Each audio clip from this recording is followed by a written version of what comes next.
What if that establishment doesn't want and doesn't have the consent of the governed? What if the two-party system was actually a mechanism used to limit so-called public opinion?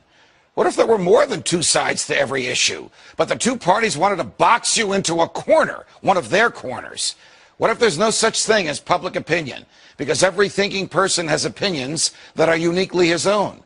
What if what we call public opinion was just a manufactured narrative that makes it easier to convince people that if their views are different, then there's something wrong with that, or there's something wrong with them? Games. Let them have their bumper stickers and their straw hats. Let them go to the conventions and let them fight with each other out there, candidate against candidate. But we own them all. So what difference does it make? What difference at this point does it make? What difference at this point does it make? What difference at this point does it make? A disturbing statement into the U.S. congressional record. The statement reveals why J.P. Morgan interests hired 12 high-ranking news managers. The 12 were asked to determine the most influential newspapers in America. They were to figure out how many news organizations it would take to control generally the policy of the daily press of the United States. The 12 found it was only necessary to purchase the control of 25 of the greatest papers.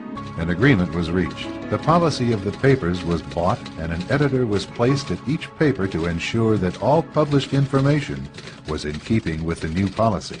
Soon, that policy would be defined by a front group formed by J.P. Morgan and his colleagues. In fact, Morgan's personal attorney was founding president of the organization, the Council on Foreign Relations. We get a lot of advice from the Council, so this will mean I won't have as far to go to be told what we should be doing. Vice President Dick Cheney takes a question from David Rockefeller. Vice President, I just enjoyed so much your whole speech, but I was particularly pleased that you gave such a strong endorsement for the free trade agreement for all the Americas.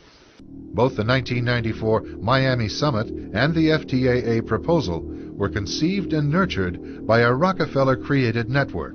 Prominent among the organizations sponsoring the Miami event were the Council of the Americas, founder and honorary chairman David Rockefeller; the Americas Society, chairman David Rockefeller; the Forum of the Americas, founder David Rockefeller; the Institute for International Economics, financial backer and board member David Rockefeller; the Trilateral Commission, founder and honorary chairman David Rockefeller;